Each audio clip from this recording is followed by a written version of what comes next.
Hello friends, मैं doctor Adnan Hamid अपने YouTube channel H classes में आपका स्वागत करता हूं। आज के इस वीडियो लेक्चर में हम प्रिंसिपल ऑफ चाइल्ड डेवलपमेंट यानी बाल विकास के सिद्धांत के बारे में पढ़ेंगे। इससे पहले के लेक्चर्स में हमने चाइल्ड डेवलपमेंट के बारे में, स्टेजेस ऑफ डेवलपमेंट के बारे में पढ़ चुके हैं। तो आज के इस वीडियो लेक्चर में हम डिस्कस करेंगे बाल विकास के सिद्धांत। तो सबसे पहला, जो कि मैं पहले भी डिस्कस कर चुका हूं, जो सबसे पहला जो प्रिंसिपल होता है वो होता है principle of continuity. Principle of continuity यानी निरंतरता का सिद्धांत।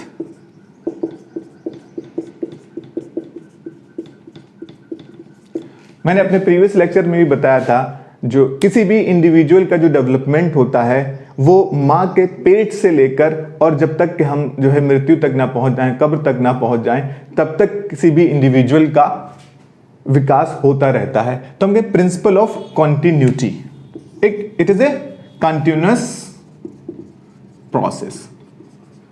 दूसरी चीज इसमें आती है, कंटिन्यूटी की बात आती है, तो ये एक कंटिन्यूअस प्रोसेस है, लगातार चलने वाला प्रोसेस है। ऐसा नहीं है कि इसमें कुछ स्टेजेस जो हमने पढ़ी हैं कि एक स्टेज के बाद रुक जाता हो, डिसकंटिन्यू हो जाता हो, फिर अगली स्टेज के लिए कंटिन्यू होता हो। नहीं, ऐसा नहीं होता है। It is a continuous process, एक लगातार एक फेज में ये चीज चलती रहती है, एक कंटिन्यूटी में ही होता है, ये डिसकंटिन्यू प्रोसेस नहीं होता है। ठीक, तो हमारा नेक्स्ट जो प्रिंसिपल है वो है principle of uniformity of pattern. Uniformity of patterns. Patterns क्या है ये? यूनिफॉर्मिटी ऑफ पैटर्न्स यानी समानता। जब भी कोई इंडिविजुअल, कोई बच्चा जब डेवलप कर रहा होता है, जब उसकी ग्रोथ हो रही होती है, तो ये जो पैटर्न्स हैं वो हर इंडिविजुअल के लिए, हर बच्चे के लिए समान पैटर्न है। पहले हमारा इन्फेंसी आएगा, चाइल्डहुड आएगा, ठीक है, एडोलेसेंस आएगा, फिर एडल्टहुड आएगा। तो ये पूरे जो पैटर्न है वो हर बच्चे के लिए, हर इंडिविजुअल के लिए वो समान है। ऐसा नहीं है कि कोई बच्चा पहले चलना सीख गया उसके बाद बैठना सीखा, नहीं।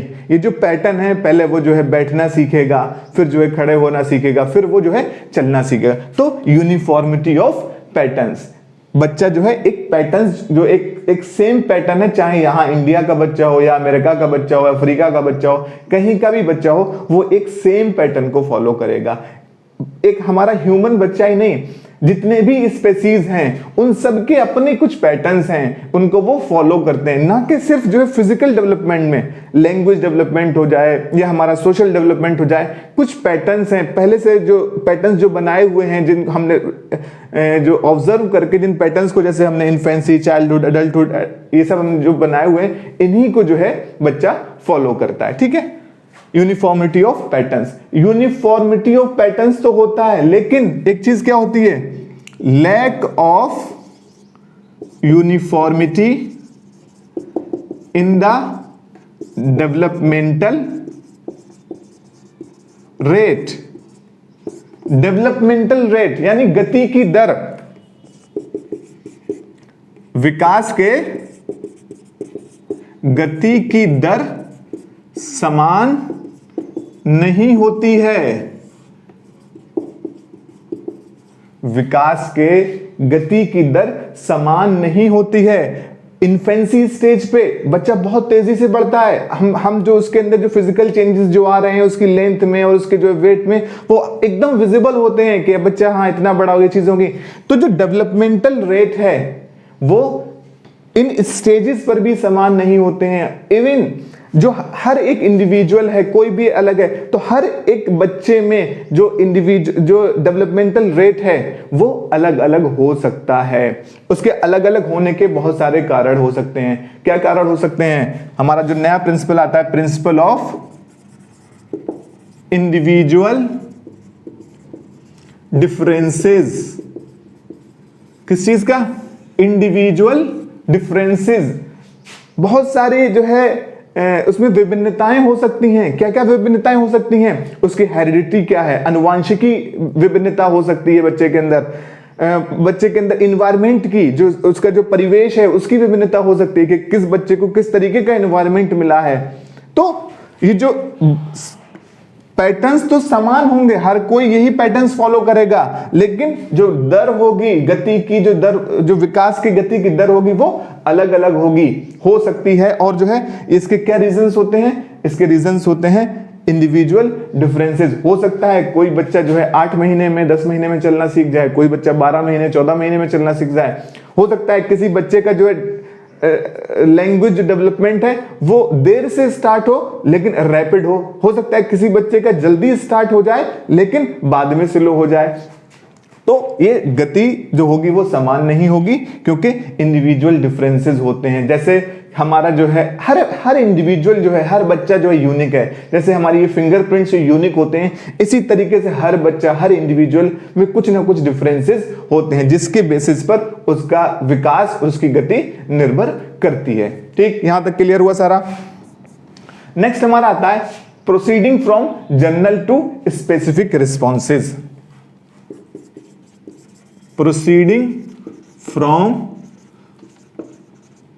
जनरल टू स्पेसिफिक रिस्पॉन्सेज, यानी जनरल सामान्य से विशिष्ट।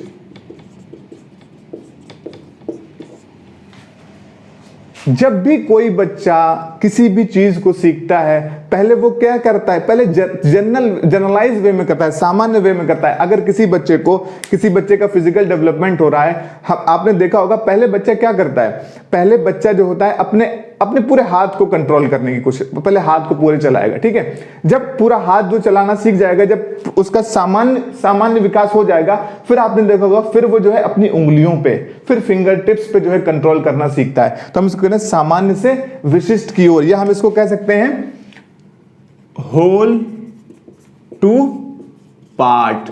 ये हमारा होल क्या है, पूरा हाथ, होल पूरा है, पार्ट मींस उंगलियां, जो हमारी जो उंगलियां हुई, होल टू पार्ट। या हम कह सकते हैं easy to difficult, easy to difficult, आसान से कठिन की तरफ। तो हम जो सीखते हैं चीजों को, पहले आसान चीजें सीखते हैं, फिर हम डिफिकल्ट की तरफ बढ़ते हैं। तो यहां तक ही सारा क्लियर हुआ। प्रिंसिपल ऑफ कंटिन्यूटी, निरंतरता का सिद्धांत, यूनिफॉर्मिटी ऑफ पैटर्न्स, यानी कोई भी स्पीसीज हो, कोई भी क्रिएचर हो, हर एक में जो होगी डेवलपमेंट का जो पूरा जो पैटर्न्स होंगे वो समान होंगे, लेकिन जो lack of uniformity in the developmental rate, लेकिन उनकी विकास की गति विभिन्न भिन्न हो सकती है, जो कि डिपेंड करती है बच्चे के इंडिविजुअल डिफरेंसेस पर। और proceeding from general to specific, यानी पहले बच्चा जो है जनरल चीजों को सीखता है, पहले अपने हाथ पे कंट्रोल करना सीखेगा, उसके बाद फिंगर्स पे करना सीखेगा। तो इजी, होल टू पार्ट और इजी टू डिफिकल्ट। तो यहां तक ये सारी चीजें क्लियर हुई, इसको रब कर दिया जाए। नेक्स्ट जो हमारा आता है वो आता है principle of integration. Principle of integration यानी एकीकृत का सिद्धांत। एकीकृत, ये किस चीज का इंटीग्रेशन हो रहा है यहां पे, इंटीग्रेशन, एकीकृत, किस चीज का एकीकृत है। अभी हमने पढ़ा कि जो डेवलपमेंट होता है वो specific to general to specific होता है। जनरल में हमारा क्या चीज आ गया, सपोज पूरा हाथ चलाना आ गया, स्पेसिफिक में हमें उंगलियों पे कंट्रोल आ गया। अब किस किस के बीच इंटीग्रेशन करना सीखता है बच्चा, जो जनरल इंटीग्रेशन होता है जनरल और स्पेसिफिक के बीच, यानी सामान्य और विशिष्ट चीजों के बीच। अब बच्चा क्या करेगा, एक साथ हाथ भी चलाएगा और उंगलियों को भी चलाएगा। इनके बीच जो एकीकृत है, इनके बीच जो इंटीग्रेशन है, इसी को हम क्या कहते हैं, प्रिंसिपल ऑफ इंटीग्रेशन। बच्चा स्पेसिफिक और जनरल चीजों के बीच जो एक कॉम्बिनेशन बनाता है उसी को हम कहते हैं प्रिंसिपल ऑफ इंटीग्रेशन। अब बच्चा हाथ भी चलाएगा, साथ साथ उंगलियों को भी एक साथ चलाना सीख जाएगा। तो ये चीज के लिए हो रही प्रिंसिपल ऑफ इंटीग्रेशन यानी एकीकृत का सिद्धांत। नेक्स्ट हमारा आता है principle of inter relation. Principle of inter relation यानी अंतः संबंध का सिद्धांत। अंतः संबंध। अब इंटर रिलेशन किन किन के बीच रिलेशन, हम पढ़ रहे हैं डेवलपमेंट के बारे में, तो हमारा किन किन चीजों का डेवलपमेंट होता है, हमारा डेवलपमेंट होता है फिजिकल, मेंटल, इमोशनल, लैंग्वेज और सोशल। अब इन सब के बीच का रिलेशन, अंतः संबंध बच्चे के ओवरऑल डेवलपमेंट को प्रभावित करता है। अगर बच्चे का फिजिकल हेल्थ सही नहीं है तो क्या वो सही से बाहर जा पाएगा, लोगों से इंटरेक्ट कर पाएगा, खेल कूद पाएगा, तो उसका सोशलाइजेशन क्या होगा, इफेक्ट होगा। अगर बच्चे की मेंटल एबिलिटीज डेवलप नहीं हुई हैं तो क्या वो अपने क्लास में सही से कॉप अप कर पाएगा, नहीं कर पाएगा, तो उससे बहुत उसको इमोशनल प्रॉब्लम हो जाएगी। अगर इमोशनल प्रॉब्लम हो रही है उसको, वो लोगों से इंटरेक्ट नहीं कर पाता, चीजों को नहीं सीख पाता, तो क्या उसका लैंग्वेज डेवलपमेंट हो सकता है, नहीं हो सकता ना। तो प्रिंसिपल ऑफ इंटर रिलेशन, हमारे इन सारे डेवलपमेंट के बीच भी एक रिलेशन है जो कि एक दूसरे को जो है वो उनके डेवलपमेंट में हेल्प करते हैं। जैसे कि मैंने पहले बताया कि एक स्वस्थ शरीर में ही स्वस्थ मस्तिष्क निवास करता है। तो जब बच्चे का शरीर स्वस्थ होगा तो उसके अंदर एक साउंड माइंड भी होगा। जब साउंड माइंड भी होगा तो वो चीजों को जो है डील भी इमोशनली भी सही से डील कर पाएगा, उसका लैंग्वेज डेवलपमेंट भी सही से होगा, अपनी सोसाइटी में लोगों से मिलजुल भी पाएगा, तो उसका सोशलाइजेशन भी अच्छे से हो पाएगा। तो ये चीज क्लियर हुई, principle of integration and principle of inter relation. इसको रब कर दिया जाए। जो नेक्स्ट हमारा आता है वो है प्रिंसिपल ऑफ सेफालोकॉर्डल एंड प्रोक्सिमोडिस्टल, यानी दिशा का सिद्धांत के जो किसी भी बच्चे में जो ग्रोथ एंड डेवलपमेंट की दिशा है वो किस तरीके से होती है। तो पहला है सेफालोकॉर्डल और दूसरा है प्रोक्सिमोडिस्टल। इन दोनों टर्म को एज इट इज याद कर लीजिए इंग्लिश में, जो हिंदी मीडियम वाले हैं, सेफालोकॉर्डल एंड प्रोक्सिमोडिस्टल। अब ये सेफालोकॉर्डल क्या होता है?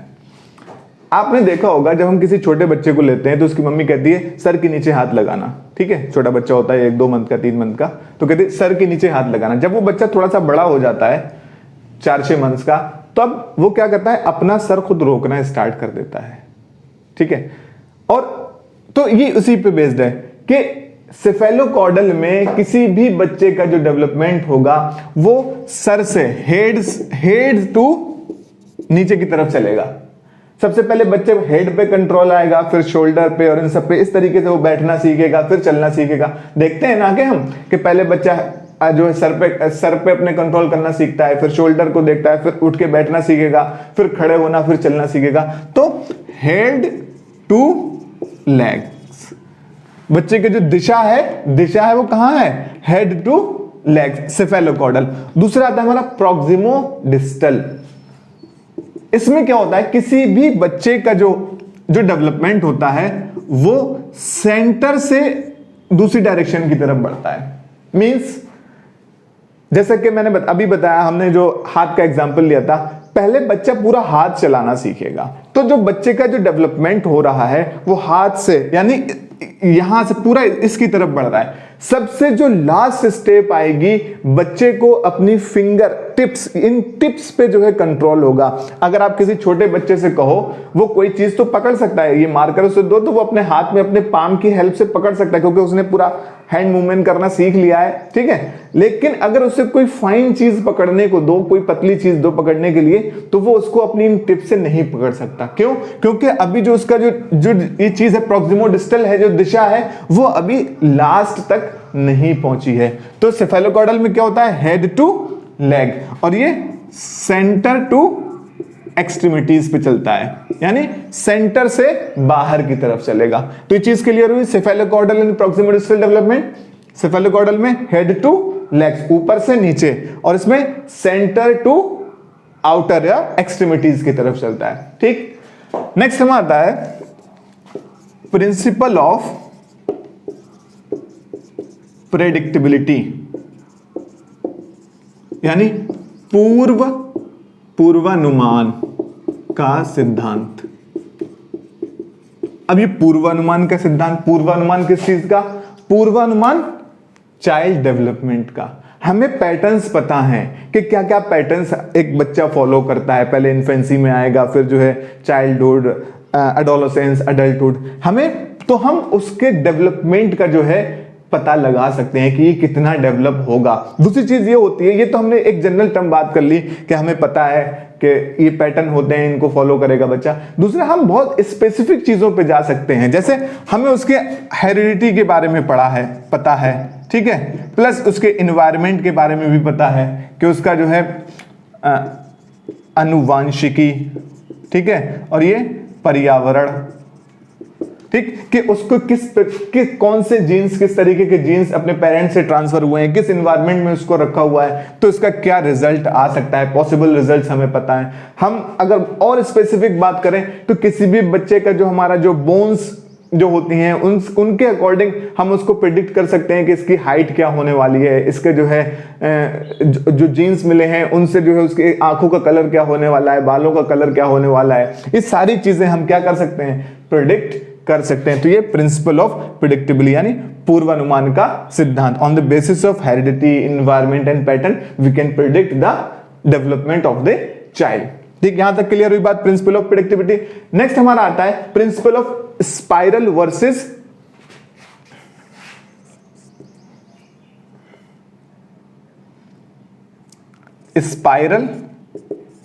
Versus linear.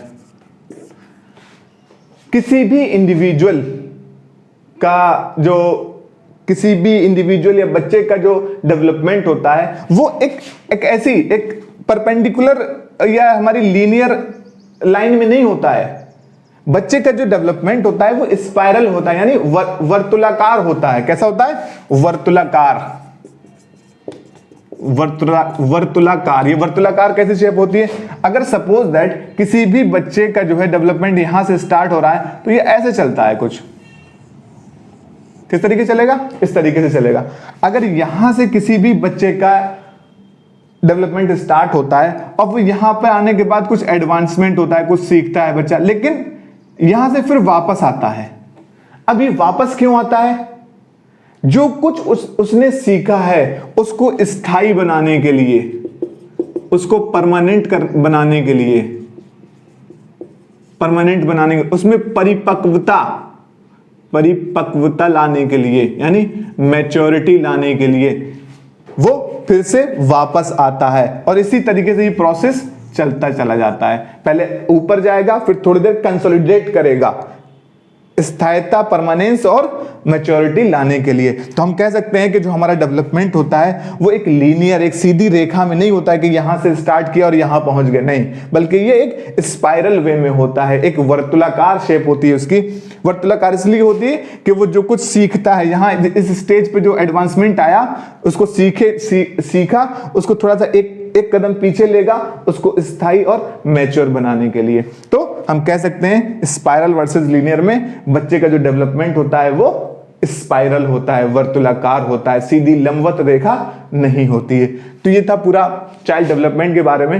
ये सारे जितने भी पॉइंट्स थे मैंने इसमें कवर कर लिए। इससे बाहर सीटेट में या यूपी टेट में या कोई भी टीचिंग एग्जाम्स हो उसमें से बाहर नहीं आता है। तो आपको ये वीडियो कैसी लगी? अगर अच्छी लगी हो तो हमारी वीडियो को लाइक कर सकते हैं, शेयर कर सकते हैं, चैनल को सब्सक्राइब कीजिए और मिलते हैं नेक्स्ट टॉपिक के साथ नेक्स्ट वीडियो में। तब तक के लिए गुड बाय।